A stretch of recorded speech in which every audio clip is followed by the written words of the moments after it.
জাসসু ওয়ালা ইয়াকতাব বাদুকুম বাদা। ঠিক কিনা কথা বলেন, ঠিক কিনা? কোরআন বলতেছে, হে ঈমানদারেরা, তোমরা অধিক ধারণা থেকে দূরে থাকো। কি ধারণা? আরো জোরে, কি ধারণা? অধিক ধারণা, অতিরিক্ত ধারণা আজকের দিনের ব্যাপার। 1450 বছর আগে আল্লাহ কোরআনে বলে দিয়েছেন, যেটা আজকের দিনে ঘটতেছে। আমরা দেখতে পাচ্ছি যে অধিক ধারণার কারণে, উল্টাপাল্টা ধারণার কারণে, অযথা ধারণার কারণে শত শত সংসার ভেঙে যাচ্ছে, শত শত সমাজ ভেঙে যাচ্ছে, শত শত ভাই ভাইকে ছেড়ে দিচ্ছে, বন্ধু বন্ধুকে ছেড়ে দিচ্ছে, অযথা ভুল ধারণার কারণে। ঠিক কিনা কথা বলে? আপনাদের কষ্ট হচ্ছে মনে হচ্ছে? আপনাদের এখানে সবচেয়ে বড় বাজার কোনটা? চিতৌসী বাজারে। ধরেন গাড়ির নিচে পড়ে একটা বোতল ফেটে গেছে। কোথায় পড়ে বলেন? কোথায়? গাড়ির চাকার নিচে পড়ে একটা বোতল ফেটে গেছে, আওয়াজ হয়েছে। এখন যারা গাড়িতে ছিল তারা বুঝতে পারছে এটা বোতল ছিল। দূর থেকে একজন বলছে, আরে ককটেল না। সেই ককটেল চিতৌসী থেকে দোয়াবাঙ্গা যাতে বুম হয়ে গেছে। দোয়াবাঙ্গা থেকে সেটা যখন চ্যানেলে গেছে, চ্যানেলে যেতে যেতে বোমা হামলা হয়ে গেছে। কথা জোরে বলেন না, ঠিক কিনা জোরে বলেন না?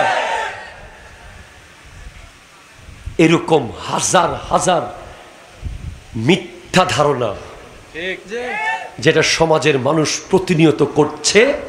ধারণার উপরে ভাইয়ের সাথে সম্পর্ক ছেদ করছে, ধারণার উপরে বোনের সাথে সম্পর্ক ছেদ করছে, ধারণার উপরে একজন ইসলামী ভাইকে থেকে দূরে ঠেলে দিচ্ছে। ঠিক কিনা? এই সাপোজ আমি একটু উদাহরণ দিই, আপনারা আমাকে বলবেন মাজার পূজারি বলে অনেকে। আমার ফেসবুকের ভিডিওর কমেন্টে অনেকে লেখে যে মাজার পূজারি, অথচ ওয়াল্লাহে আমার গোটা জীবনে আমি কোনোদিন মাজারে গিয়ে পূজা করি নাই। আমি মাজার জিয়ারত করেছি। আমার জীবনে কোনো ভণ্ডামি আমি নিজের জানা মতে করি নাই। এই যে কুধারণা, ভুল ধারণা, ঠিক কিনা জোরে বলেন না? হাতের আঙ্গুল 5টা যেমন এক নয়, সব এলাকার মানুষ সবাই একই নয়। একজনের উপর ধারণা করে আরেকজনকে বলা যাবে না। এরপরে বলছে ওয়ালা তাজাসসু, তোমরা জাসুসি করিও না। জাসুসি যেটা বর্তমানে সবচেয়ে বেশি চলতেছে। এখানকার কথা ওখানে, ওখানকার কথা সেখানে, সেখানকার কথা ওখানে। আপনি একটা মানুষকে বিশ্বাস করে দুঃখের কথা বলেছেন আর কি, সে গিয়ে সেটা আরেক আপনার শত্রুকে গিয়ে বলে দিছে। অথবা আমার মা বোনেরা ওয়াজ শুনতেছে, আশেপাশে আছে, আমার মা বোনদের একটা অভ্যাস আছে, মানুষের বেড়ার ফাঁক দিয়ে, কথা বলেন না ঠিক কিনা জোরে বলেন, মানুষের জানালার ফাঁক দিয়ে, হ্যাঁ ওই বেচারা স্বামী আর স্ত্রী মিলে বাসায় ইঁদুর মারতেছে। কি মারতেছে? অথবা সাপ, অথবা তেলাপোকা। এখন এইটা আওয়াজ বাইরে ধুমধাম আওয়াজ হচ্ছে না? এখন মেয়ে মানুষ তার বিবি তার সামনে বারবার যখন ইঁদুরটা দৌড়াদৌড়ি করতেছে, তেলাপোকা দৌড়াদৌড়ি করতেছে, সে চিৎকার মারতেছে, বাইরে হয়ে গেছে যে হাই রে বউরে কি যে মারা মারতেছে। ঠিক কিনা জোরে বলেন না? অনেকে স্কলারদের ব্যাপারে ইদানিং কথা শুনতে পাচ্ছি আমরা এখনো জানি না কে সত্য কে মিথ্যা। উভয় দিকেই কসম চলতেছে, কসম। আমরা মনে করি যে কুধারণার কারণে, জাসুসির কারণে, অধিক ভুল ধারণার কারণে সমাজে অনেক ভয়ঙ্কর অসঙ্গতি সৃষ্টি হয়, দূরত্ব সৃষ্টি হয়। ঠিক কিনা জোরে বলেন? 1 নম্বরে আল্লাহ বলেছেন তোমরা কুধারণা করিও না। 2 নম্বরে জাসুসি করিও না। 3 নম্বরে গিয়ে ওয়ালা ইয়াগতাব বাদুকুম বাদা, তোমরা একে অপরের গীবত করিও না। 3 গিয়ে গীবত কেন? ওই কুধারণা আর জাসুসি, গোয়েন্দাগিরি, এই 2টা থেকেই গীবতের সৃষ্টি হয়। ঠিক কিনা কথা জোরে বলেন?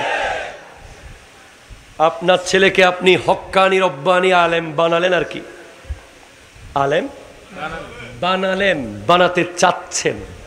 প্লিজ, আপনার ছেলেকে আপনি হাফেজে হেফজোখানায় দিয়েছেন, কিন্তু আপনি আন্তর্জাতিক গীবতখোর।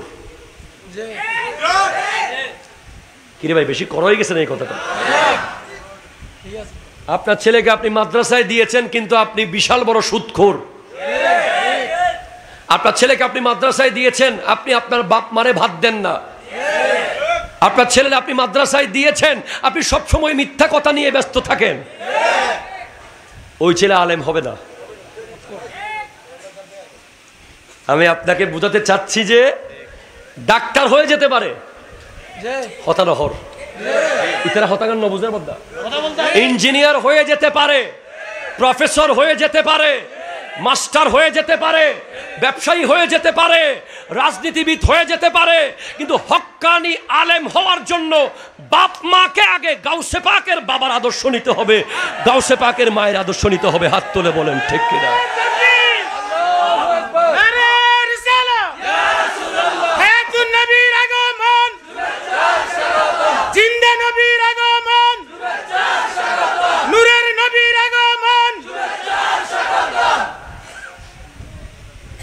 বাপ আর মা যদি ঠিক না হয়, পোলারে হাফেজ বানানোর আশা করে লাভ। হাফেজ হবে ঠিক, কোরআন শরীফ মুখস্থ থাকবে না। আলেম হবে ঠিক, তাকে দিয়ে কোনো খেদমত হবে না। যেভাবে বাবা মারে ভাত না দিয়া যদি কেউ সবে কদরের রাতে সারা রাত নামাজ পড়ে, কোনো লাভ। কথা কোনটা ঠিক কিনা জোরে বলেন না। গীবত করতে করতে যদি আপনি প্রত্যেক বিশুদ্ধবার রাতে যদি একেবারে নামাজের উপরে নামাজ পড়েন, কোনো লাভ হবে না। সেজন্য দুই বিষয়েই বলে গেলাম। এক হলো সন্তান মাদ্রাসায় পড়াবেন, এটা জান্নাতের বিশাল বড় ওসিলা হবে, ঠিক কিনা জোরে বলেন। একজন আলেম যখন কবরস্থানের পাশ দিয়ে হেঁটে যায়, 40 দিন কবরস্থানের আযাব বন্ধ থাকে। কিন্তু সেই আলেম বানাতে হলে বাপ মাকে কবর হাসরের ভয় পায়, কিয়ামতের প্রস্তুতি নেয়, কবর হাসরের প্রস্তুতি নেয়, এমন মুত্তাকি তাকওয়াবান হতে হবে, ঠিক কিনা জোরে বলেন। তাহলে যেটা বলেছিলাম কি শেষ? বেশিভাবে আসতেছেন আমার দিকে, আমি ভয় পাই গেছি। আমি আপনাকে এক কথাই বলে দিয়েছি ভাইয়া, গাড়ি যত ভালো সফর তত আরাম। মনে আছে কিনা ঠিক কিনা জোরে বলেন না। নন এসি বাসে গেলে ঘাম পড়বে, এসি বাসে গেলে কুল কুল থাকবেন, আবার স্লিপারে গেলে ঘুমিয়ে ঘুমিয়ে যেতে পারবেন, আবার টাকা বেশি থাকলে হেলিকপ্টারে চলে গেলে ছট করে 15 মিনিটে চলে যাবেন। গাড়ি যত ভালো সফর তত আরাম। ছেলে যত বড় আলেম, বাবা মার হাসরের সফর তত আরাম। কথা ঠিক আছে কিনা বলেন? তিনটা জিনিস রেখে যেতে পারবেন পৃথিবীতে, সওয়াবের ফ্যাক্টরি। আপনি মরার পরে সব বন্ধ হয়ে যাবে, আর কোনো কিছু যাবে না। তিনটা জিনিস, এক হলো আউওয়ালাদিন সালিহিন ইয়াদউ লাহু, এমন এক নেক সন্তান আপনি রেখে গেলেন, যে আলেম, যে হাফেজ, যে ইমাম, যে মুয়াজ্জিন, যে খুতবা দেয়, যে মানুষকে হেদায়েত করে, যে দ্বীনের পথে ডাকে, সে প্রতি সেকেন্ডে সওয়াব কামাবে, আর তার একটা সওয়াব আপনার কবরে প্রবেশ করবে। সে কোরআন তিলাওয়াত করবে, আপনার কবরে যাবে। সে নাতে রাসূল পড়বে, আপনার কবরে যাবে। সে যা করবে কবরে যাবে। আপনি কবর থেকে যখন উঠবেন, দেখবেন আপনার ডানে বামে উহুদ পাহাড় পরিমাণ সওয়াব। কিরে, আমি এত সওয়াব তো করি নাই। আল্লাহ বলবে, তুই একটা পোলারে হাফেজ বানাইছস। সে সারা জীবন কোরআন পড়ছে, সেখানকার সওয়াব তুই পাইছস।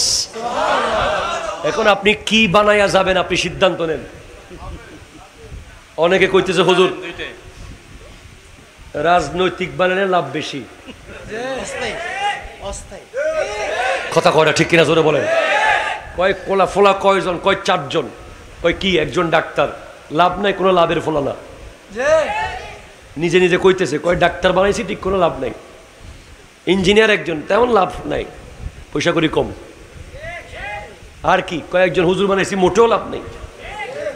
কয় আরেকজন কি? একজন অমুক অমুক দলের অমুক, আর কি আমার পোলা। কয় সেরকম পোলা বানাইছি একটা। ওই কোন কি ডাক্তার ইঞ্জিনিয়ার আলেম কিছুই করতে পারলো না, ওই হেঁটেই তো সংসার চালাইতেছে। কথা কোনটা ঠিক কিনা জোরে বলেন না। কোনো লাভ নাই। এই বাহুবল, এই পাঞ্চ, এই লাঠির পা, এই লাল লাল চোখ, এগুলো তুলার মতো উড়বে কিয়ামতের দিন, তুলার মতো উড়বে। ঠিক কিনা কথা বলে? ওয়াতাকুনুল জিবালু কাল ইহনিল মানফুস। আরে তুমি তো মানুষ, বড় বড় পাহাড় উঠতে থাকবে, তুমি কি? সেজন্য গাড়ি যত ভালো সফর তত আরাম। সফরে যাওয়ার জন্য গাড়ি জোগাড় করো, নিজের পেটকে হালাল করো, নিজের চোখকে খেয়ানত মুক্ত করো, নিজের মুখকে গীবত মুক্ত করো, নিজের জীবনকে কোরআন সুন্নাহর পথে আনো। তারপর তোমার ছেলে মানুষ হবে, সে তোমাকে বাহন হিসেবে জান্নাতে নিয়ে যাবে। বাস, আল্লাহ পাক আজকের মাহফিলকে কবুল করুক। আপনারা বেশি কষ্ট পেয়েছেন আমার কথায়। ইনশাআল্লাহ ভবিষ্যতে আরও বিস্তারিত আলোচনা করব যদি কখনো সুযোগ হয়। চট্টগ্রাম অনেক দূরে আমাকে যেতে হবে, আমি যেন সহি সালামতে যেতে পারি। সবাই দোয়া করবেন। ওমা তৌফিকে ইল্লা বিল্লাহ ওয়া আখিরু দাওয়ানা আনিল হামদুলিল্লাহি রাব্বিল আলামিন। ওয়াসসালামু আলাইকুম।